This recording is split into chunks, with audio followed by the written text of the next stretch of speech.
Erin, it's so good to see you. Hi. Hey, Lexi, what's up? How you What's doing? up? That color, I will say that color looks really good on you. It's Oh, like this thank pale you. pink. Yeah. Hey. Sort of like a Hey. mauve color, maybe, Mauve? right? Mauve, Hmm. maybe not. Oh, it looks like a But pale pink from thanks. my angle, but Yeah.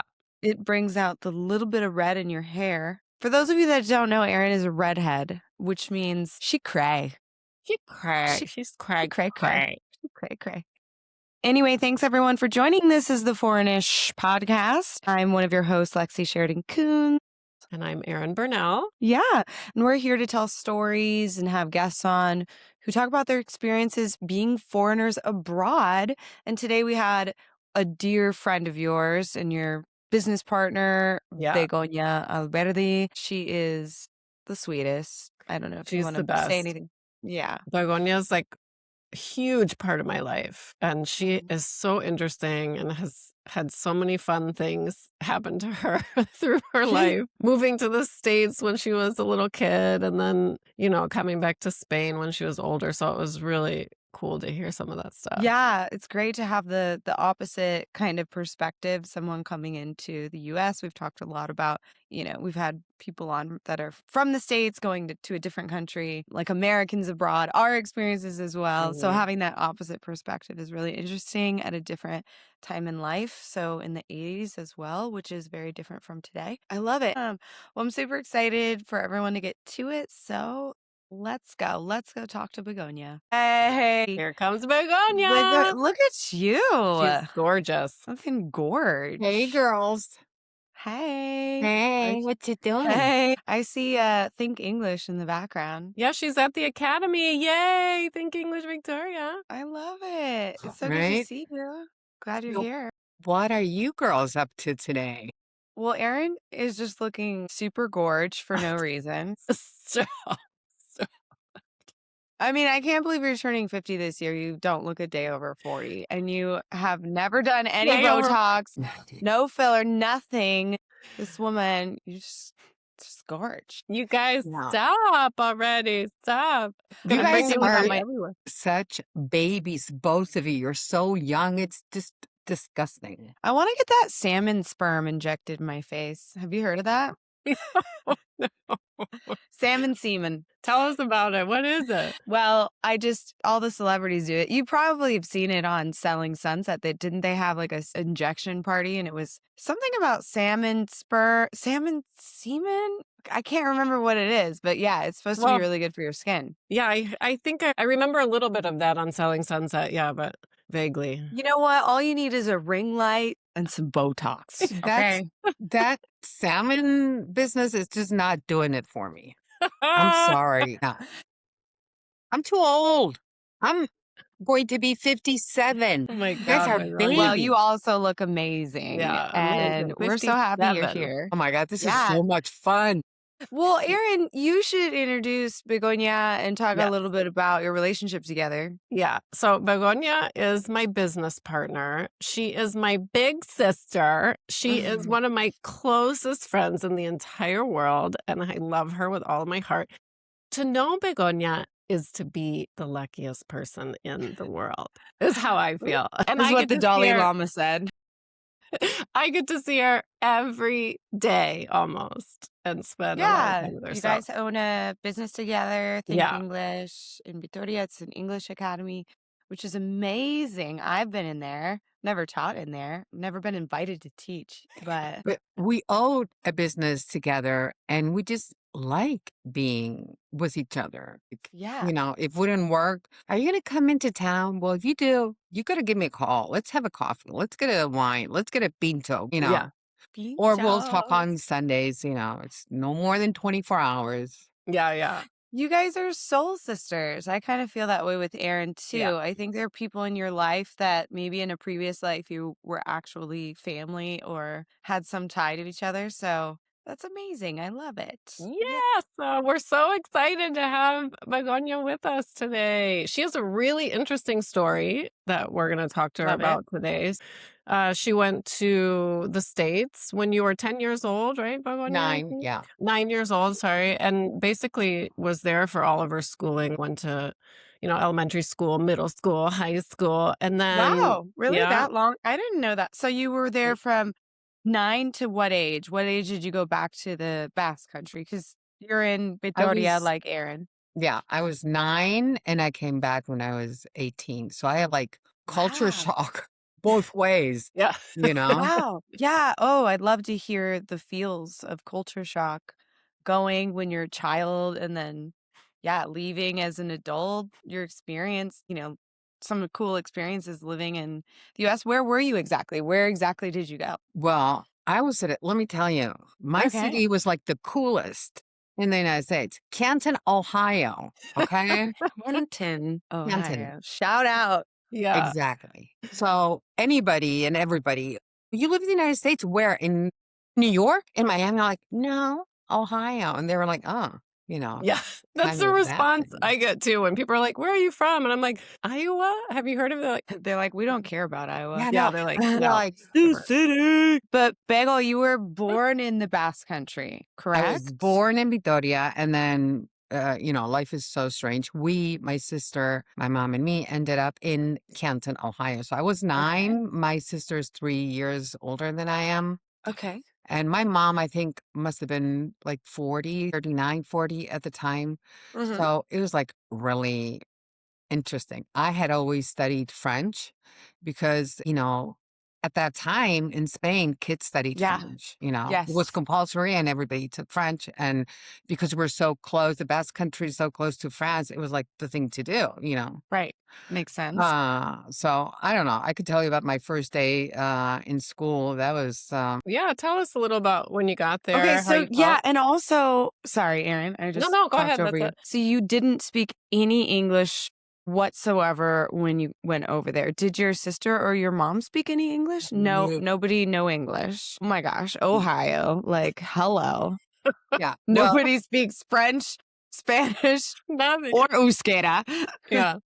or English, basically. Yeah. I mean, barely English, let me tell you. Yeah, no English. I had a dictionary, and, like paper, if anybody's watching that, Yeah, back like, in the like day, man, was the that's all we size of my had. phone. And that was like, I would take that everywhere. So my sister was really lucky because in her class, there were a couple of girls that their parents were Argentinian. So Mm, mm, mm. they helped her. I didn't have anybody who spoke Spanish in my class. I had Angela Grossi. If for any reason, Angela, you ever watched this, just mwah, mwah, mwah. Oh, so sweet. Her parents were Italian. They Mhm. got married and they went to the States when they were like in their 20s. So she spoke Italian. So for some reason, the teachers at Our Lady of Peace in Canton thought that Italy and Spain, same thing. Same thing. They put you together. So, yeah, tell us a little story about ending up there when you first got there, how you felt. And Right. also, can I just say that for Kenton, Ohio, that's pretty diverse. Like Mhm, mhm. your sister had a couple Argentinians in her, and you had an Italian. I mean, I mean, that's lucky.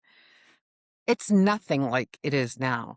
I mean, Mm, I had the best time ever, and I was like the only Spaniard in my class, and my sister in her mm. class, and we in the entire school, and later on in high school. So, I mean, there are a few things that I remember. I remember I didn't speak a word. And these teachers and these kids, they barely spoke English, let me tell you. So I was walking around with my dictionary. And one of the things that really impressed me, shocked me. I was like, my God, these girls. Okay, so you got to understand, we're 9 years old. Mhm. I'm like really tall, like I am now. But, I'm 57. So I was like really tall for my generation, dark and short, like short hair. All the girls looked like you two. Okay. They were blonde and they wore two pigtails every day, and every day they had a different color bow on their ponytails. And that was something that I could not figure out. Why? Because I was a kid. I remember once telling Erin, "Oh my God, I just realized like 40 years later that they probably called each other. Like, so we're wearing purple tomorrow. Are we wearing pink?" So Probably. right? But I thought, wow, Totally. it's like magic, that they're wearing the same beau. And everybody just looked so different, or I looked so different, to Yeah. them. This And then, this of must have course, been the 80s? Was it the 80s? yeah, late Okay, 70s, 78, right. 79. I'm surprised about the bow in the hair because I had the most 80s haircut you could ever imagine. Like super fringe bangs, like hairsprayed hair to the max, and it was short too. Yeah, but that So was I wasn't mine. wearing any bows. I think that was more of the late 80s, though, Lexi. I had that too in middle school, which was kind of like the later 80s. So you must have been younger at the time, too. But yeah, the Did you go to bangs an with the. all-girls Catholic No, school, no, no, or was no. it a public school? No, it was a Catholic school, but it was girls and boys, co-ed. We had Mhm. the best time ever. I don't really remember what my life was like at the very beginning. I remember I used to get taken out like a few hours a day, and they would take me to Sister Juliana, God bless her. She spoke French. Again, they thought, anything but Spanish is going to help this girl. And she helped me taught me how to read and in English and with coloring Nice. books. I remember going to the little convent house next to the school and the smell of coffee. She was amazing. Hmm. So then finally I learned a little bit. And I was really shocked that my classmates wanted to know if we had electricity in Spain. That was like something that really worried them, and curling irons. Did you have curling irons? We did not. I mean, we did have electricity, but Yeah, no. definitely So I true. remember Mrs. Rosselletti, the teacher, like, okay, so who can put Spain in the map? Everybody raised their hand, and one person came up and immediately, went like that and went down to Mexico, Honduras. I'm just not, it was somewhere uh Yeah, around there. South America. Yeah. But yeah, but everybody was amazing. I found it really hard with the teachers. I remember once I was late for class. I always tell this story to my students now. I was late for class and I was trying to explain to the teacher that what happened. So I pull out my dictionary, my pocket-sized dictionary, and I look, but bus, autobus, bus, lost. So I'm like, okay, Mhm. so this is like perder, so lost, bus. The teacher's sitting there giving me a face like, it's unacceptable. I don't know what you're saying. The whole time. Later I realized it was because I didn't say I missed the bus. I said I lost the bus. Like I had it here and I lost it somewhere. Pretty common mistake when people are learning English too is like that direct translation. Yeah. Yeah. Yeah, but I mean, Smart. now that I'm a teacher and I'm an adult and I look back, I kind of feel sad for myself. I'm Yeah. like a little 8-year-old dark girl in the middle of blonde wave. And you couldn't, Blondtopia. right? In the middle of limbo. And you couldn't figure out that I meant I missed the bus, Yeah. So that was kind of crazy. And then 3 months into moving there, my mom said, yeah, I think you know the language because I guess I started dreaming and speaking while I was dreaming in English. So, Wow, that's fast. That's great. yeah, Yeah, as You're a a little kid, I mean, sponge at that age yeah. too. So your and life is basically in English, class in English, learning Yeah. all day long. You got TV it. in English, right, Begoña? Oh my We God. always talk I'm such a about the TV old TV junkie. shows. I watched everything, The Love Boat, Fantasy Island, General Hospital, you name it. I watched it. I mean, that's how Yeah, I learned basically.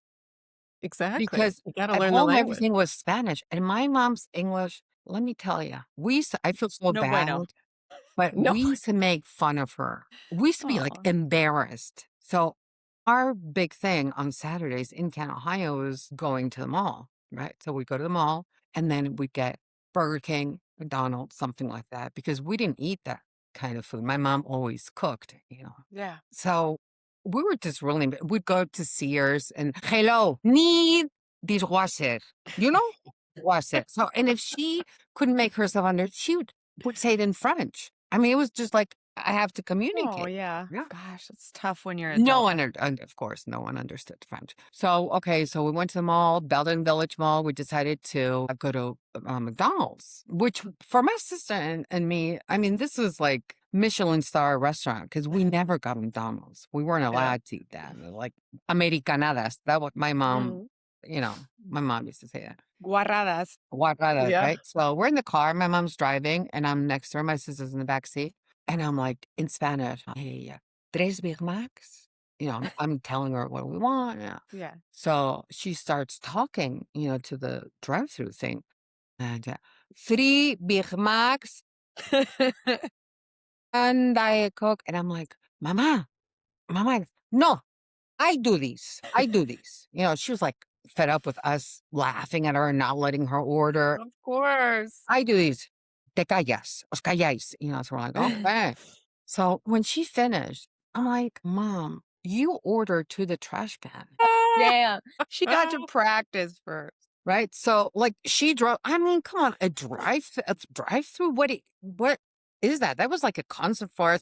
We didn't get McDonald's in Victoria until like the year '98, I think, and it lasted like for 2 years in the downtown. People just didn't go to McDonald's.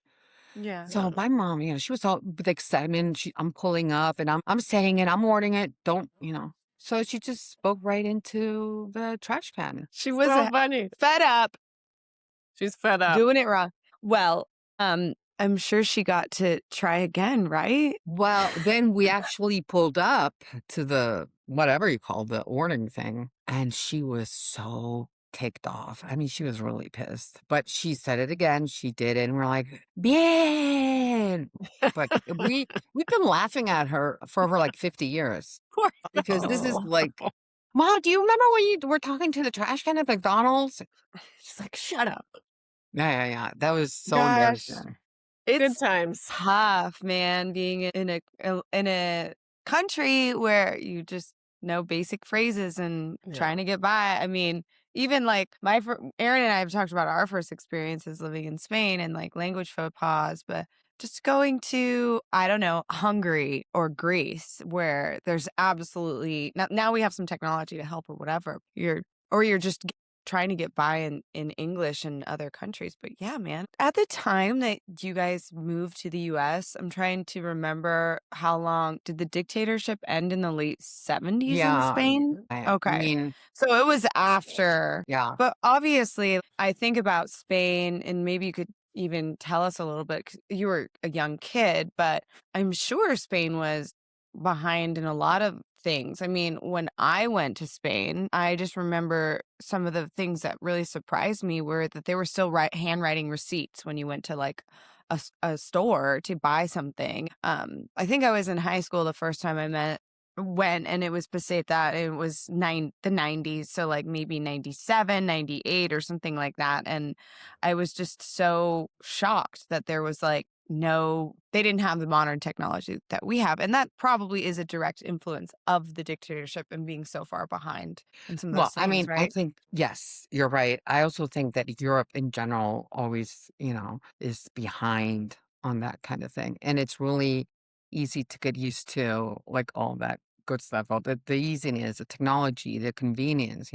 We came back Yeah. every summer for 3 months and every other Christmas to see my grandparents. So I only got Spanish in the summer and at Mhm. home in the United States. Everything else was in English.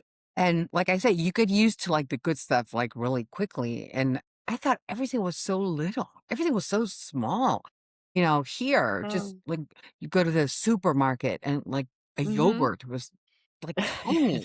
I I know, was used that's to like true. the pint of yogurt, Doritos, a bag of Doritos. Well, Doritos, I think came to Spain like in the 1990s something. But, the families, the Oh supermarket yeah. stuff was crazy. Everything was family You size. know? Yeah, I remember I have a friend named John he's also from the Basque Country, and he did like a homestay in the US somewhere in Chicago, and he just remember everything being like family size. And also the family that he was with, like the parents were morbidly obese. Yeah. And like yeah, that a lot of people think that way when they think about the US, and it's true in the Midwest, I would say that's probably still a huge problem, but lots of obesity and Well, what are we gonna do? Eat and go to the roller rink. Like, see, I mean, yeah, come and the on. mall.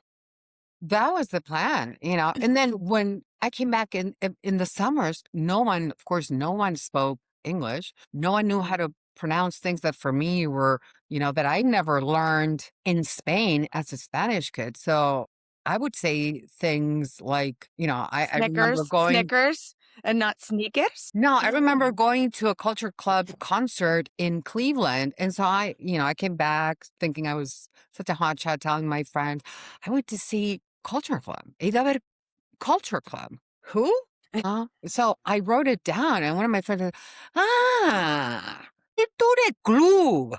I'm like, yeah, right? Things like that you're like, wow. Yeah, that still happens though. Like if you think Yeah. about like big movies, like Spider-Man, Yeah. is Oh, Spider-Man, yeah. or just naming celebrities with a total Spanish accent. Oh, yeah. Like, Yeah.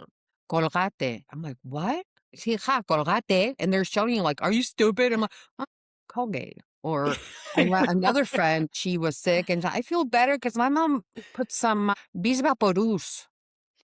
God, yes, Ah, that's so bis funny. vaporus? And she kept insisting, like, how can you not know this? So she shows me the thing, and it's Vicks Vapor Rub. Big Spapadoob. Bis Big vaporus. Yes, Spapadoob. papoodles. I remember that too when I came to Spain, and I forget, I got really sick. I had a cough for a long time, and my mother-in-law had mentioned that word like that to rub on my chest. I'm like, Yeah. is this like a song? Vix Paparu? Bis Vix vaporus. Paparu? Yeah. Yeah, that's so funny. Yeah, I love those little So nuance. funny stories. Begoña, why don't you tell us when you came back to Spain when you were 18 to move here for good, to leave the States where you grew Yeah. up and you had all your friends, and how was that for you? Awful. It was it Yeah. was really hard because I had all my friends here, right, from the Yeah. summer. Everybody was going out to university, and you're like the fun and the novelty and your friend that comes from the States, and everybody, wants to be with you. But then everybody has their own life in like October, November. So I was like really lost. And my Spanish was not good, let me tell you. I would say things like instead of ranas, I would say things like frogas, because Yeah. my head was Brain. just, so I had to read a lot. I read Yeah. a lot, to get my like Spanish vocabulary, you know, Back up to back to a speed. normal adult Yeah. level. What about Euskera? Were you speaking? No, no, No, no, no Euskera. my dad passed when I was really little, and he spoke Basque to us, but then nobody else did. And in Mm, Spain at the time, while I was here, nobody learned Basque because of the uh, dictatorship. Yeah. yeah, Then when true. I moved to the United States and I'd come back every summer, my friends would say, now we have Basque as a subject. It sucks. Mm, It's so difficult. It's impossible. Mhm. And, for your Spanish SATs, whatever, you need like to get a good grade. And everybody hated it just because we didn't Didn't know. grow up Yeah. with it. Yeah. And Interesting. I would love to yeah. speak Basque, but the truth is Mm. that it's so difficult. I am so tired, so old, so lazy, that there's no way after teaching and finishing at whatever 8:30 in the evening, 7:30 in the evening, I'm going to go and study Basque. No, Yeah. not Yeah. happening. No. Yeah. Yeah. I mean, I guess if you had, I know they're obviously maintaining culture and keeping the language obviously is very valuable, but I do understand if you work in a lot of jobs in the Basque Country, like government jobs and things like that, you absolutely need it. It's like a requirement, right? So, but luckily you didn't really need it with that finality and things like No, no. that. I mean, public servants in the Basque Country, they have to have a certain level. I think it's like a B2 level of Basque.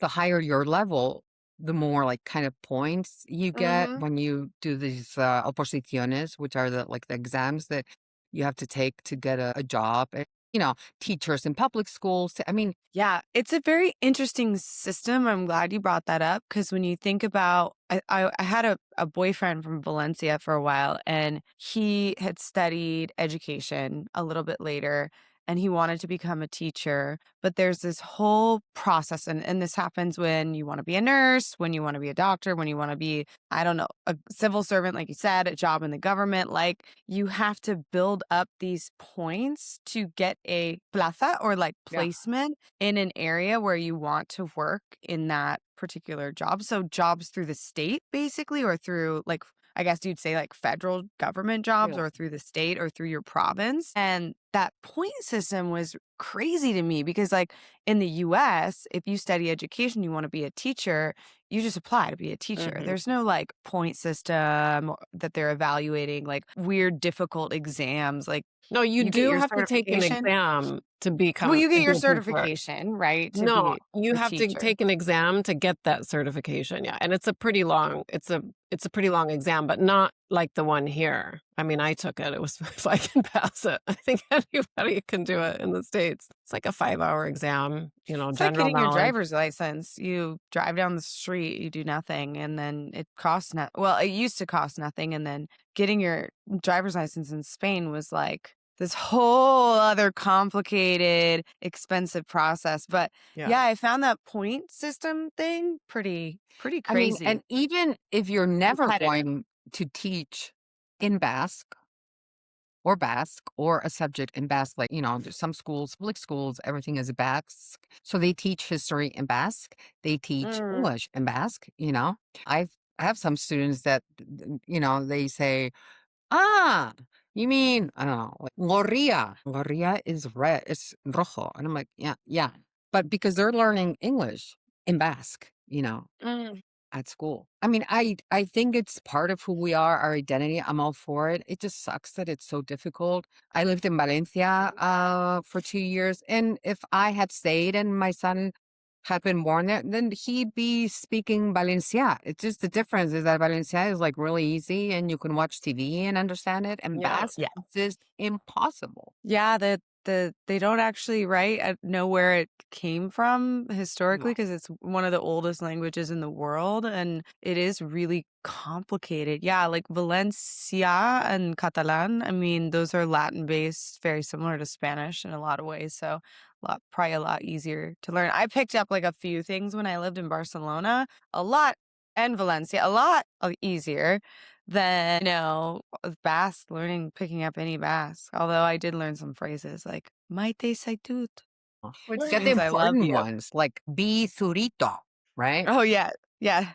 2 little beers, please. 2 little Yeah, you beers. learn the basics if you, like, Yeah. work in a bar and stuff. But So tell us a little bit more. So I'm interested, did your whole family, like, did your mom and your sister move back as well when you were 18? Well, I mean, I was the youngest, so my sister finished like 3 years before I finished high school.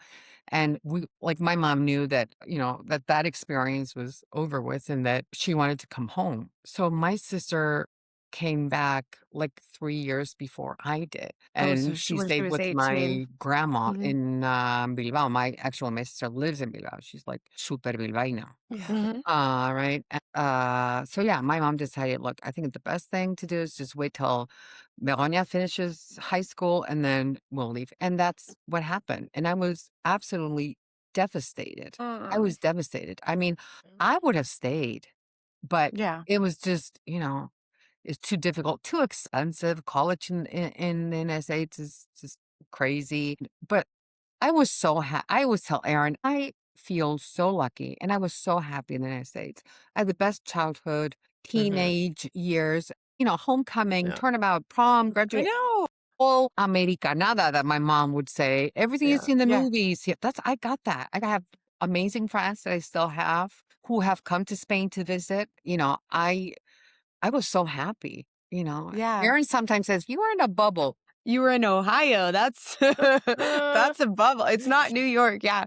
It's funny to hear kind of like the opposite perspective, you being born in Spain, País Vasco, Basque Country, having some of your formative years in the US in a very like American kind of state. And Tom, our friend Tom, who was a guest on, who's living in Barcelona, he's American, was like, I really want to raise my kids in Barcelona. I think having the experience of them growing up here is better than the US.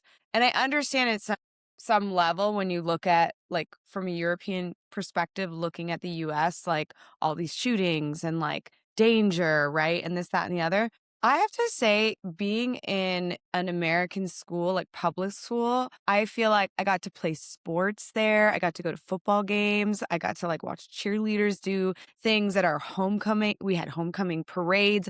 all the dances, all the fancy things. Like, I love that. And I think that that's pretty unique to the US, right? Like, you don't get that if you live in the UK. I don't know, other like Asian countries, but it's not happening in No, it's Spain, not right? I happening in mean, Spain. That's why I say I had the best time. Look, I have a 15-year-old who's going to be 16 in February, and I really wanted him to experience that and perfect his English. He's Erin's student in class. Yeah. And I had everything more or less set up because I have friends there that were going to, kind of take him in. Mhm. But it's when you're a parent, everything becomes really scary. So I loved my life. At the time, I was in track. I threw shot put and discus, and like I said, all the dances, and But So fun. it's just really scary right now. I don't want Yeah. Javier to go. Basically, I don't want him to feel endangered, feel different, that he looks different, that someone might stop him, that and I was really happy as a child, but it's just not me anymore as an adult. Amazing opportunities, but right now, and I want to think it's just right now, it's a really tough moment. Yeah, it is. It's politically a tough thing happening. I have to say, like, being back in the US when things have gotten more tumultuous, I do see effects at a personal and professional level. I work with educational institutions, just seeing like nonprofit companies and educational institutions lose a lot of money and getting funding cuts. That's the Mm, first thing I see at like from a yeah. work perspective for really great causes, right? And other things. Actually, I watched this. You know who Marcelo Hernandez Love is? them. He's Erin. If you don't know who he is Latino, but he's on SNL. He's a comedian. He has a stand-up special on Netflix that just came out, which is he talks a little bit about how immigrants are feeling and some of that pressure and things going on. But yeah, I did want to just get a little bit more about your story when you returned. So you were 18. What did you end up doing? I know you talked a little bit about being super sad, obviously. How did you adjust? What did you end up doing? Did you go to school? Like any other culture shocks that you had to kind of work through besides, the language? Yeah, well, the language was, important. And then, like, and this happened to my mom as well, So if something would break or we need an electrician or something, and in the States, like, okay, we're coming by at 5. And guess what? They show up at 5. And so my mom would get so annoyed because I remember the blinds broke and the guy said he was going to show up at 5 and of course never showed, didn't show up till the next day. My mom was having a fit. This would never happen in the United States. I pay my taxes because look, you got to understand that in the 80s and stuff, that's all you'd hear. I pay my taxes. I'm a taxpayer. I have the right, So my mom kind of got that in her head. So she comes to Spain and I pay my taxes. And people are just looking at, yeah, well, They're gonna do it. They're just gonna take a long time. And remember Alex's story? He talked about the roof trying to fix his roof, and it took months and months for them to just like get it together and fix it or whatever. yeah. And then they did it. I don't know what happened, but yeah, So I it was at a takes longer. really dark time and I was like really lost. So I went to university in Deusto in Bilbao and studied Secretariado de Dirección, which is Mm. basically what secretary, I don't know but that Secretarial was yeah. admin administration or something. Yeah. But then I knew that wasn't for me. I loved people and that was kind of so everything happened in a very weird way, but I have to give a shout out to Nick, who was my mentor, and I love Nick so much. So this is a really funny story. An acquaintance of mine said, "Look, you have to go to this academy that's called, see if I remember, I can't remember. Anyway, it'll come to me. Because they want an English teacher. They're looking for an English teacher, You got to be more than 25, which I wasn't. You got to be a native, which I mean, I wasn't like born. Yeah. Mm. I said, okay, I'm gonna go and do this interview, which I'm not.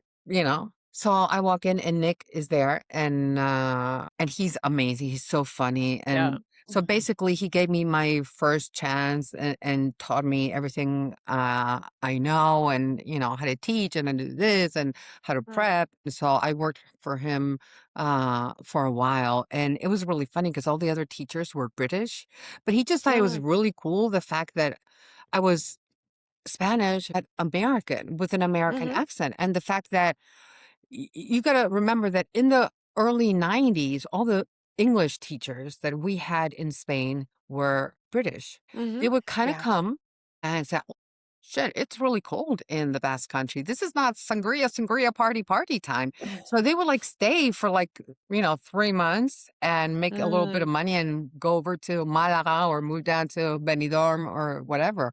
So it was really hard to find native teachers. So mm, I started what started as like a substitution because somebody was pregnant or something, and mhm. I was subbing. I was supposed to be subbing. I ended up staying, for like a few years. And that was like the beginning of my Your teaching. teaching career. All the other That's teachers awesome. were British. And of course, Mm.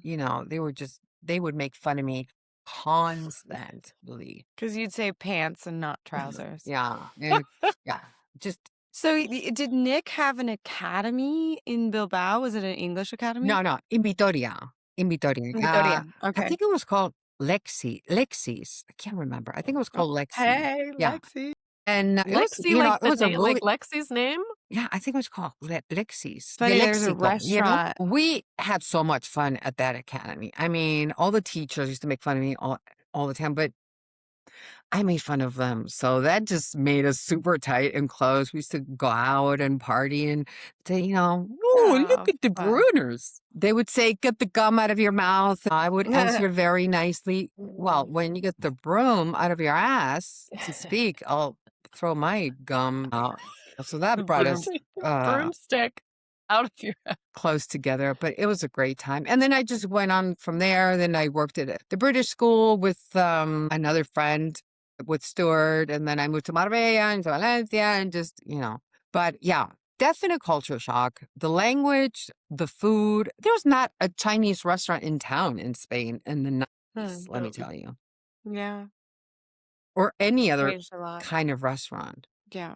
We didn't have Diet Coke. I'm sorry. We just had Tab. You remember? No, you're too young, Lexi, Yeah, I to remember remember I Tab. do Tab. remember that. I mean, remember hearing about it, yeah. Yeah. Oh, that's Yeah. crazy. I mean, it's interesting to have, like I said before, you just to have your perspective kind of the other way around. We've had guests on who are British or American talking about their experiences in Spain. I mean, we had a guest on recently who has been abroad for 10 years, so that's kind of interesting, but it's great to hear about your experience living in the US. Obviously, the 80s was completely different time like we mentioned, Amazing. but Yeah, the 80s was the best, The right? The best. best. Like, I'm It's old, girl. awesome. Well, Oh, Begoña, thank you so much for being with us we today. loved We having loved you. having you. You're welcome back anytime, More stories, I'll be but girl. we back. loved hearing from you. Thank you. Oh my gosh. That was so much fun. Begonia the So great. best. Yeah. Yeah, good stories, good stuff. It was so nice Thanks to everyone hear. for joining, and I hope you enjoyed our guests today and our fun stories. Don't forget to hit subscribe, like our videos, please give us a little boosty boost.